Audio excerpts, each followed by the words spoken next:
를 저희 교회에서 한 1년 반 전에 했던 기억이 있는데 기억나신 분도 계실 것 같습니다. 그때 당시입니다. 제가 이제 저희 아내한테 혹시 여보 억울한 일 당한 적 있었냐고 물어봤던 기억이 있습니다. 그때 우리 둘째 아들 요셉이가 끼어들어서 아빠 만나기 엄마 가장 억울하죠. 했던 기억이 있어요. 여러분 억울한 일 당해보셨습니까? 어떤 억울한 일을 당해보셨습니까? 네, 그때 심정이 어땠습니까? 매년 1월이 되면은 저희 가정 교회적으로 조금 어려운 일들이 있는 것 같아요. 생각해보니까 작년 12월인가 1월인가 저희 집주인이 렌트비를 과도하게 인상했었죠. 26% 정도. 정부에서는 코로나 기간이라고 동결을 시켰는데 자기는 법 위에 있다고 해가지고 26%에서 13%만 올려줬던 기억이 있는데요. 저뿐만이겠습니까? 이현우 목사님도 그런 적이 있었다고 했는데 이현우 목사님 이겼다고 그래요. 저는 지고. 아까 이현우 목사님 기도 제목도 내놓으셨지만은 저희 아내 최은희 사모님이 얼마 전에 사고를 당했죠. 또 폴리스의 거짓말로 인해서 이렇게 또 참 속상하잖아요. 한국에서는 민중의 지팡이라고 그러는데 민중의 지팡이 역할을 못하니까 한국에서는 새라고 그래요. 새. 무슨 새라고 그랬잖아요. 짭새. 예, 짭새라고 합니다. 저희 아내도 참 이야기를 하면은 사연이 길고 길지만은 그래도 저희 아내는 오늘 본문의 주인공인 요셉보다는 덜 억울합니다. 예, 여러분 덜 억울한지 아십니까? 감옥은 안 갔으니까. 더 억울한 거예요. 우리가 잘 알듯이 우리 요셉이 아무 잘못이 없는데 사실도 아닌 스캔들 때문에 거짓 증인의 증인으로 강간미수범으로 감옥에 가게 되는 거예요. 돈만 주면 얼마든지 증인을 매수할 수가 있지 않겠습니까? 자, 우리 본문 쭉 읽어보면은 생략을 하겠습니다만 긴데요. 아무튼 어떻게 해요? 감옥에 갇히게 되는 거예요. 그런데 이 감옥이 일반 감옥은 아니에요. 보통 지수들이 가는 일반 감옥은 아니고요. 우리가 아는 영화에 나오는 빠삐용 있잖아요. 그런 감옥이나 아니면 미국 샌프란시스코에 있는 알카트라이트라는 저도 안 가봐서 잘 모르는데 교수도 같이 탈출이 불가능하다고 합니다. 정말로 잔인하고 최악의 감옥에 요셉이 갇힌 거예요. 그러니까 당시에 정치범들이 가는 장소거든요. 여기에 들어가면은요 거의 그냥 나올 확률은 없다. 시체만 나올 확률이 있다. 그렇게 생각하시면 돼요. 여러분 얼마나 억울합니까? 얼마나 요셉이 분통이 터지겠어요. 진짜 미치고 한장을 놓은 거 아닙니까? 가장 억울한 일 중에 억울한 일은요 교통사고가 아니라 간통죄이죠. 간통죄. 지금은 이제 간통죄가 한국도 폐기되었지만은 한국에서 간통죄는 재질이 약해서 전자팔찌를 차게 했잖아요. 캐나다도 그런 것 같아요. 주소지 공개하고 사진도 이렇게 집으로 보내주는 것 같더라고요. 메일로. 이 사람 조심해야 된다고. 너희 동네에서 몇 호에 살고 있기 때문에 이 사람 조심해야 된다고. 얼굴까지 다 공개하잖아요. 요셉은요 20대 후반의 나이에 이 강도 높은 억울함 테스트를 경험하는 거예요. 한 여인의 거짓 고소로 아무 일 없는 노예 요셉. 당시 노예는 파리 목숨이잖아요. 정말로 무고하게 억울한 감옥살이 인생이 시작되죠. 몇 년 동안. 여러분 정말로 억울한 일을 당했을 때 남의 나라에 와서 살면서 여러분 억울한 일을 많이 당할 것 같아요. 진짜로. 여러분 어떻게 우리가 삶으로 증명해야 되겠습니까? 복수해야 됩니까? 복수도 힘이 있어야 복수하는 거예요. 최소한 시티즌은 돼야지 복수도 꿈을 꾸지 않겠습니까? 아니면 어떻게 해요? 세상 등지고 산으로 들어가야 합니까? 아니면 혈서 쓰고 투신을 해야 되겠습니까? 여러분 우리로서는 도저히 이해가 안 되겠지만은요 요셉은 그 억울한 상황 속에서 여전히 변함없이 한번 따라해 보시겠습니다. 성실한 삶을 살았다. 성실한 삶을 살았다. 놀랍죠? 여러분 억울하십니까? 억울함에도 불구하고 성실하십시오. 본문 39장 22절에서 23절 다 같이 한번 읽어보겠습니다. 시작. 간수장이 옥중 제수를 다 요셉의 손에 맡기므로 그 재반 사물을 요셉이 처리하고 간수장은 그의 손에 맡긴 것을 무엇이든지 살펴보지 아니하였으니 이는 여호와께서 요셉과 함께 하십니다. 여호와께서 그를 범사에 형통하게 하셨더라. 그 재반 사물을 요셉이 처리하고 무엇이든지 살펴보지 아니하였으니. 여러분, 우리는 억울한 일을 만나면요 일에 대한 의욕을 상실합니다. 그래요. 아무것도 하기 싫어합니다. 일하고자 원하는 에너지를 상실하죠. 딱 두 가지예요.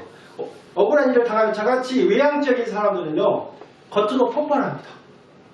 폭력을 행사하고 분노하겠죠. 그런데요 성격이 내성적인 사람들은요 공황장애가 온다고 해요. 전문가의 말을 들어요. 그리고 심한 우울증에 걸린다고 하는 거예요. 그래서 어떻게 해요? 대인기피증 그 증세가 일어나는 거예요. 사람이 싫은 거예요. 나만의 도피처로 들어가는 거예요. 그래서 여러분 우울증에 걸렸다는 사람들을 생각하면은요 우리가 먼저 긍휼의 마음을 가져야 돼요. 어떤 긍휼의 마음이요? 얼마나 힘들었을까, 얼마나 속이 탔으면은, 얼마나 속이 상했으면은 그 병이 걸렸겠는가. 그 영혼을 불쌍히 여기는 마음이 있어야 되지 않겠습니까? 요셉은 그렇지 않았다는 거죠. 이것이 바로 요셉의 탁월성입니다. 이것이 요셉이 우리에게 보여준 도전인 거예요. 그런 억울한 환경을 만나 감옥에 들어간 상황 속에서도 요셉은 그가 오늘 내가 해야 할 일 앞에서, 내 스케줄 앞에서 성실한 모습을 보여주었다는 거예요. 여러분, 누명을 벗기 위해서, 억울함을 풀기 위해서 열중하다가 잘 안되면 어떻게 해요? 더 속상합니다. 더 분노에 빠지게 되는 거예요. 더 한을 축적하게 되고요. 마침내는 아무것도 할 수 없는 무력한 내 자신에 대해 어떻게 해요? 그 무력증에 좌절할 수밖에 없는 거예요. 그럴 때일수록 우리가 기억해야 할 것은 뭐예요? 우리가 있어야 할 삶의 그 자리에서 주어진 일에, 오늘 내가 해야 할 일에 성실하게 감당해야 하는 거예요. 요셉은요 감옥에 가서도 그에게 맡겨진 재반 사물을 어떻게 해요? 성실하게 처리했습니다. 그가 성실하게 처리했다는 증거는 감옥의 최고 책임자인 간수장이 신경을 쓰지 않을 정도로 요셉이 그 일을 참 잘 처리했다는 거예요. 여러분, 어떻게 생각하면 요셉은 감옥에서 밤낮으로 한을 되씹으면서 자기를 보낸 그 여자에게 정말로 일을 갈 만한 상황이죠. 그렇게 되면 어떻게 해요? 자기에게 맡겨진 일을 성실하게 할 수 없게 되는 거예요.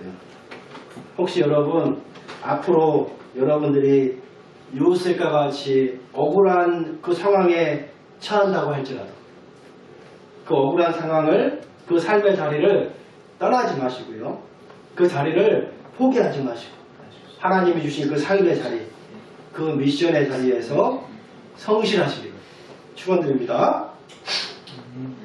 두 번째로 우리가 억울한 일을 당했을 때 요셉에게 배울 점 한 가지 더 있어요. 한번 따라해 보시겠습니다. 변함없이 이웃을 섬기고 살자. 이웃을 섬기며 살자. 우리는 사람에게 상처를 받으면 더 이상 사람들을 믿지 못하게 됩니다. 누군가가 그랬어요. 인생에 있어서 제일 어려운 게 뭐냐. 그분이 그러더라고요. 답을. 사람의 마음을 얻는 것이다. 동의하십니까, 여러분? 저도 참 인생 얼마 살지 않았어요. 저도 젊으니까요. 근데 사람의 마음을 얻는다는 거, 정말로 일확천금을 얻는 것보다도 더 귀한 일이고 더 값진 일이지 않겠습니까? 그리고 사람의 마음을 얻는다는 게 참 어렵지 않겠습니까, 여러분? 여러분도 기도했으면 좋겠어요. 하나님, 우리가 오늘 만나는 사람들을 하나님, 내가 그 사람의 마음으로 얻게 해달라. 사람을 믿지 못하게 돼요. 이번 교통사고를 통해서 저희 아내도 이제는 더 이상 경찰을 믿지 못했다고 하는데, 원래 여러분 폴리스는 믿을 대상이 아니죠. 우리 아내가 순수해서 그런 거죠. 카페든지 보면은요, 이 경찰한테 사기당한 사람이 보니까 한두 사람이 아니라고 그러더라고요. 그리고 많은 사람들이 이제 대인기피증이 생겨서 사람을 피하게 되는 거예요. 마치 수가성의 그 여인처럼 그러게 되는 거예요. 청관성의 여인도 피해자지 않겠습니까? 전에 남편이 5이 있었고 지금 동거하는 사람도 자기 남편이 아니라고 그래서요. 5 남자한테 버림을 당한 거예요. 버림을. 당시에 여자가 이혼할 수 있는 권리는 없었습니다. 얼마나 많은 남자들한테 상처를 받았겠어요. 그래서 12시 우리가 잘 알듯이 다른 사람이 다 오지 않는 그 12시에 그 뜨거운 때앗빛이 그곳에 사람들이 실어서 그때 물들어 오는 겁니다. 저는 담임 목사님에게는 물론이거니와 교인들에게 큰 상처를 받아서 그 시애틀에 어느 교회를 떠나는 저는 목사님도 봤어요. 교회를 안 다니겠고요. 교회가 싫어서. 더 심하게 표현하면 너희들이 믿는 하나님을 믿지 않겠다고 해요. 하물며 얼마나 큰 상처를 받았으면 목사님이 그런 고백을 했겠습니까? 성도님들은 오죽하겠습니다. 여러분, 민중의 지팡이인 경찰이 신뢰의 대상이 못 돼요. 목사님 저도 신뢰의 대상이 못 됩니다. 그런데 여러분, 요셉은 달랐다는 거예요. 그의 삶의 모습을 한번 들여다보십시오. 40장으로 넘어갑니다. 40장에 보면은요, 감옥 안에 2 장관을 섬기는 요셉의 모습이 나옵니다. 이 2 장관을 섬기던 어느 날 아침입니다. 자, 우리 40장 5절에서 8절 우리 자막보고 한번 읽어보겠습니다. 시작. 목에 걸린 애고가며 스승 같은 자와 또 굽는 자 2 사람이 하룻밤에 꿈을 보니 각기 그의 내용이 다르더라. 아침에 요셉이 들어가 보니 그들에게 근심의 빛이 있느니라. 요셉이 그 주인의 집에 자기와 함께 갇힌 바로의 신하들에게 묻되 어찌하여 오늘 당신의 얼굴에 근심의 빛이 있느냐니까. 그들이 그에게 이르되 내가 낙을 구웠으나 이를 해석할 자가 없더라. 요셉이 그들에게 이르되 해석을 하나님께 잊지 아니하니까 청하건대 내게 이르소서. 아멘. 아멘. 요셉이 들어가 보니까 왕에게 시중 들었던 그 장관들에게 근심스러운 빛이 있는 거예요. 낯빛이 안 좋다는 거죠. 그래서 요셉이 조심스럽게 묻는 거예요. 오늘 어찌하여 근심빛이 있습니까? 장관들이 이야기를 하는 거죠. 우리가 어젯밤에 꿈을 꿨는데 이것을 해석을 할 사람이 없다. 근데 요셉이 그러는 거예요. 꿈의 해석은 하나님께 있지 않습니까? 청하건대 내게 말해 주십시오. 내가 해석을 해드리겠습니다. 여기 자세히 보면은요, 장관들이 먼저 꿈 내용을 먼저 요셉에게 이야기하지 않았어요.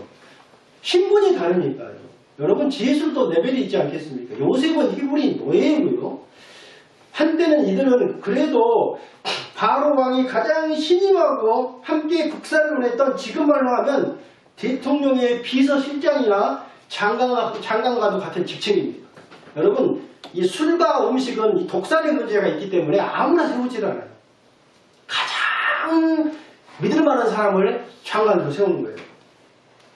신분이 다른데 감히 노예에게 자기들의 고민을 말하겠습니까? 히브리 노예가 어떻게 그거를 해결해 줄 수가 있겠습니까? 요셉이 먼저요, 적극적으로, 능동적으로 그들의 불편한 얼굴을 보고 그들에게 먼저 그들의 필요를 묻고 있는 것입니다. 솔직히 요셉은 2 장관을 섬기는 노예로서 그렇게까지 과도하게 배려하며 섬길 필요 없어요. 그냥 노예로서 당연히 해야 할 세수물 떠다주고 이부자리 펴주고 밥 같이 먹고 퍼다주고 뭐 스타벅스나 맥도날드나 티몰튼 커피 한잔 내려주고 잔심부름하면 시키는 것만 하면 그만입니다. 그리고 지금 요셉의 마음이 지금 남의 일을 도와줄 군번입니까? 부사 111 갑자기 제 군번이 생각나는 거예요. 그 군번이 아니에요. 지금 지 마음이 지금 그 마음이 아니라는 거예요. 하루에도 수십 번씩 간통죄에 대한 억울하고 비통한 마음이 그의 마음을 지금 흔들어 놓고 있잖아요. 죽여야 돼, 말아야 돼, 어떻게 해야 돼, 복수해야 돼, 말아야 돼, 그 마음이 계속 왔다 갔다 하는데요. 지금 억울하고 마음에 우라가 치밀어 올라서 지금 남의 마음에 여유를 쓸 그런 사람이 아닌 거예요, 지금. 그럼에도 불구하고 요셉은 그 사람들에게 관심을 가지고 능동적으로 지금 수종을 들면서 섬기고 있는 거예요. 요즘 말로 오지랖도 이런 개 오지랖이 어디 있겠습니까? 여러분 대단하지 않습니까? 결국 이런 적극적인 섬김을 인해서요, 요셉은 이들 앞에서 앞으로 요셉이 국무총리가 되지 않겠습니까? 정치학 수업을 여기서 마스터했다고 학자들은 이야기하는 거예요. 요셉이 무슨 수로 노예가 정치학을 배우겠습니까? 이 두 장관을 통해서 앞으로 국무총리가 될 정치학 수업을 다 한 거예요. 결국 여기서 꿈 해석을 잘해준 술같은 간원장 때문에 결정적으로 요셉의 인생이 역전되는 전환점이 되었다는 사실을 우리가 잘 알고 있어요.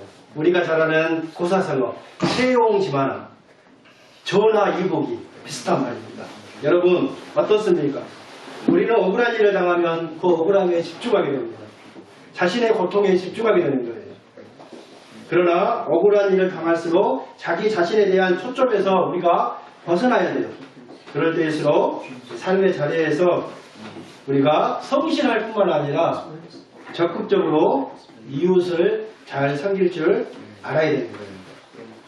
여러분 제가 이 이야기를 안 드리려고 했는데 한 가지를 들리도록 하겠습니다. 중요한 것 같습니다. 한번 들어보십시오.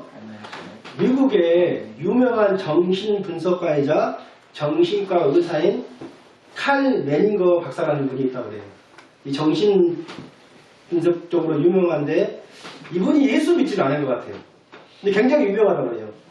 근데 이분이 어느 모임에 강사로 초대를 받아서 강연을 하고 강연이 끝난 후에 한 남자가 손을 들어서 이렇게 질문을 했다고 합니다. 선생님, 귀한 강연을 잘 들었습니다. 그런데 만일 어떤 사람이 신경쇠약과 우울증에 걸리는 만큼 다급하고 긴급한 상황에 놓이게 되었다면 선생님은 그런 사람을 위해 어떤 처방을 내리시겠습니까?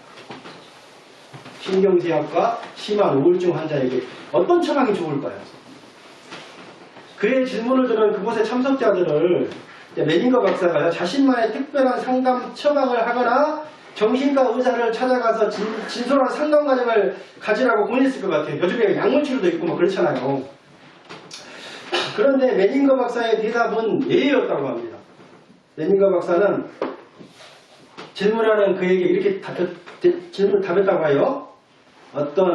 만일 어떤 사람이 신경쇠약과 우울증에 걸릴 만한 위기의 상황에 노출되어 있다면 서둘러 집의 문을 걸어 잠그고 철길을 가로질러 먼 길로 떠나라고 하십시오. 그래서 중요합니다. 자신보다 더 위급한 사람을 찾아내라고 하십시오. 그리고 그런 사람을 발견하면 즉시 무엇인가 그 사람을 위해 도움이 될 만한 일을 하되 마음과 정성을 다해 하라고 하십시오. 그보다 더 좋은 처방은 없을 것입니다. 아멘이시죠? 앞으로 혹시 아멘 아니에요? 그래서 제가 저희 아내한테 그랬어요.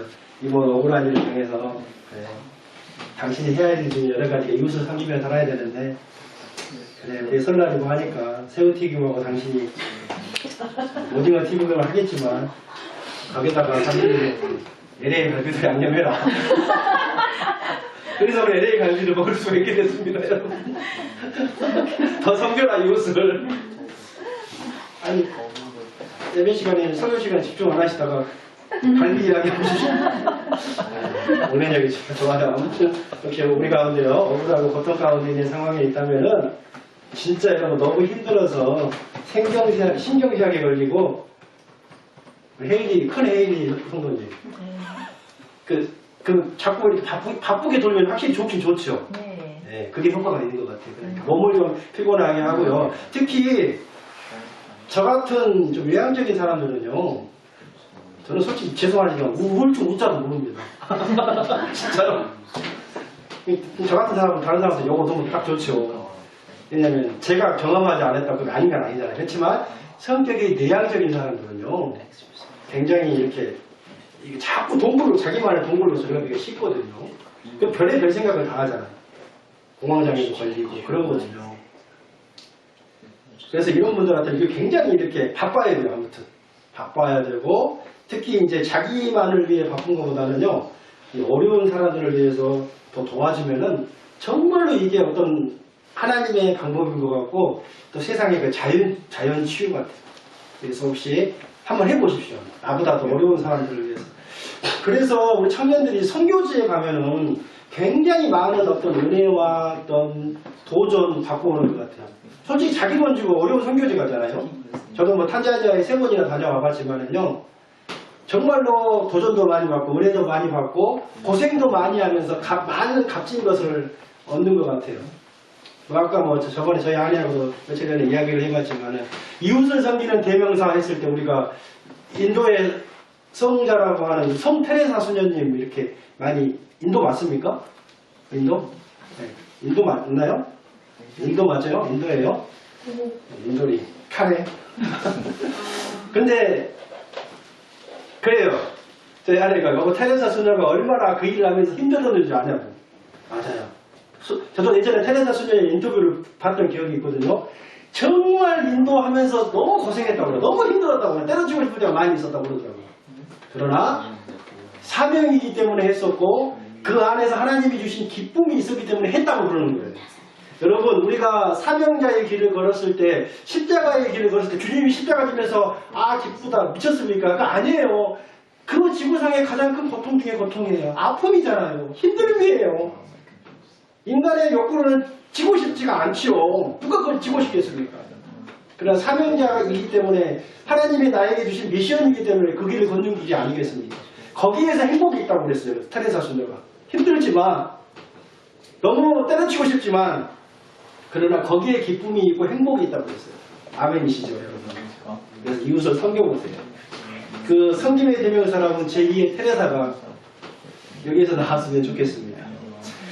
마지막 세 번째로 억울한 일을 당했을 때 우리가 요셉에게 배워야 할 것은요. 한번 따라해 보시겠습니다.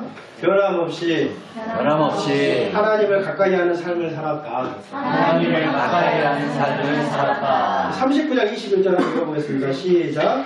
여호와께서 요셉과 함께 하시고 그에게 인자를 더하사 간수장에게 은혜를 받게 하시매. 아멘. 아멘. 여기 보면은요. 하나님께서 감옥에 찾아오셨죠. 그리고 요셉과 함께 하셨습니다.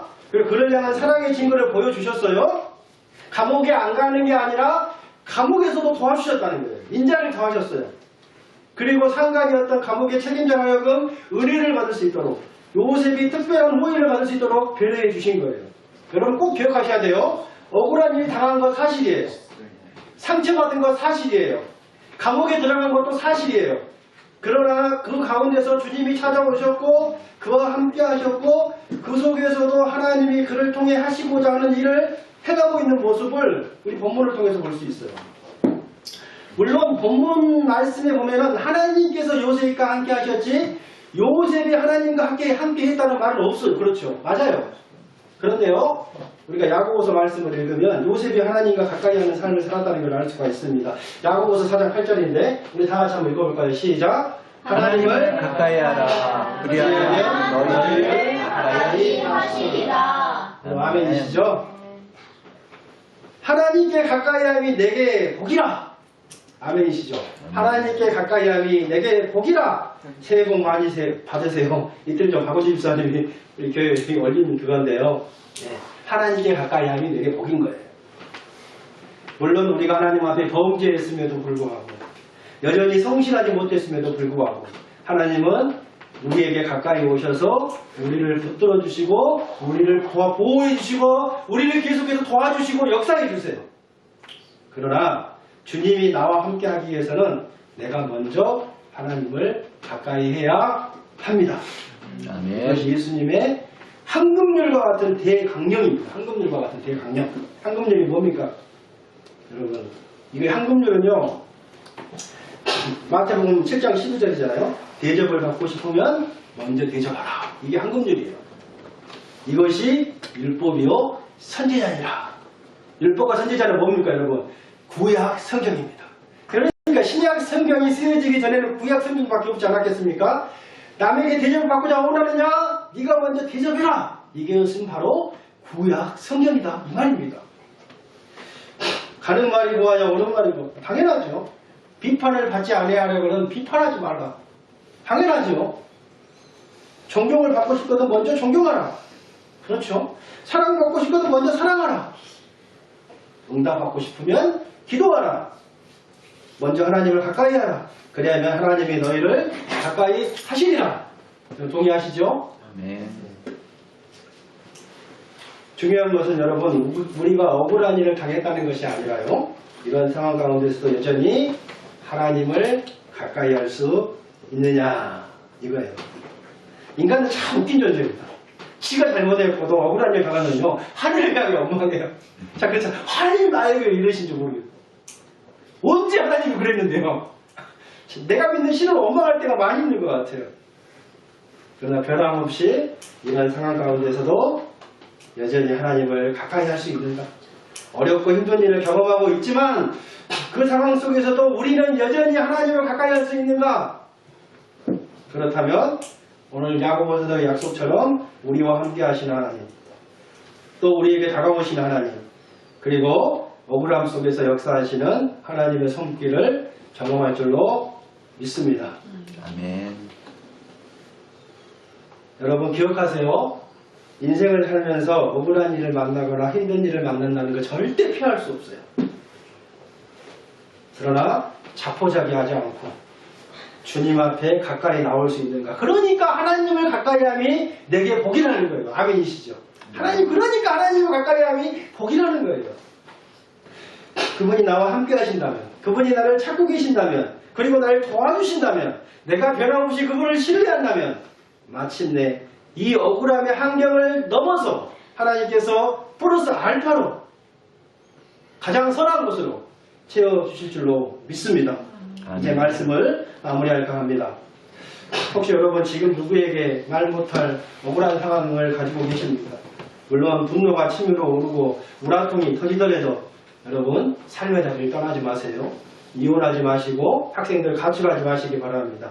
대인기피증에 빠지지 마시기 바랍니다. 마음을 굳게 닫지 마시기 바랍니다. 맡겨진 사명에 성실하게 감당하시기 바랍니다. 내 코가 석자인데 아이고 내 팔자여 헛소리를 하지 마시고 적극적으로 이웃을 섬기시기 바랍니다. 무엇보다도 하나님을 가까이 하시고 하나님과 많은 교제의 시간을 가지시길 진심으로 축원드리겠습니다. 다 함께 오늘 우리 주신 말씀을 하면서